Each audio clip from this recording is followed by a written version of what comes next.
ఇరుముడి movie కోసం early morning almost 30 kilometres travel చేసి finally Sriramulu theatre reach అయ్యాము. ఇంతకీ మూవీ ఎలా ఉంది అంటారా? టైటిల్ ఇరుముడికి తగ్గట్టుగానే మూవీ కంప్లీట్ అయ్యే టైంకి మనకి అండ్ ఈ మూవీకి ఒక ఎమోషనల్ ముడిపడటం గ్యారంటీ. ఒక మంచి రా, గ్రౌండెడ్, ఎమోషనల్ థ్రిల్లర్ చూసిన ఫీలింగ్ వచ్చింది.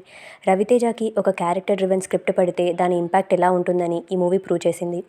ట్రైలర్లో చూపించినట్టుగానే రవితేజ డాటర్ మనీ నాన్నతో చూసింది చూసినట్టుగా చెప్తుంది అండ్ ఇది డ్రామాకి కోర్ పాయింట్. ఈ పాయింట్ నుండి బిల్డప్ అయిన కాన్సిక్వెన్సెస్, డ్రామా అండ్ ఎమోషన్ చాలా సాలిడ్గా వర్కౌట్ అయింది. వాళ్ళిద్దరి మధ్య ఎమోషన్ మూవీకి హార్ట్ అని చెప్పొచ్చు. ఆ ఎమోషన్ మనల్ని నవ్విస్తుంది అండ్ ఏడిపిస్తుంది కూడా.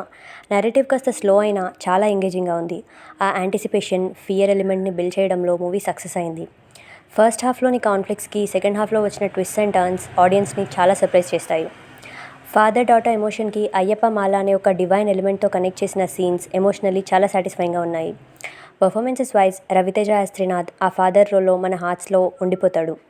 చాలా డేస్కి రవితేజని ఒక కంప్లీట్ క్యారెక్టర్లో చూసిన ఫీలింగ్ వచ్చింది. డాటర్ రోల్ చేసిన నక్షత్ర ఆ మూవీకి సోల్ అని చెప్పాలి. అంత కనెక్టింగ్గా యాక్ట్ చేసింది.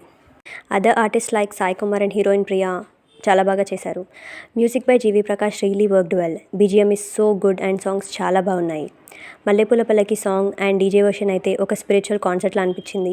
సినిమాటోగ్రఫీ మూవీ థీమ్కి తగ్గట్టు డీసెంట్ అండ్ డార్క్గా ఉంది. డైరెక్టర్ శివ నిర్వాణ మూవీని చాలా బాగా హ్యాండిల్ చేశారు. One of his honest attempts. His strong writings delivered a strong emotional and devotional impact. That's it for the review. See you with another movie.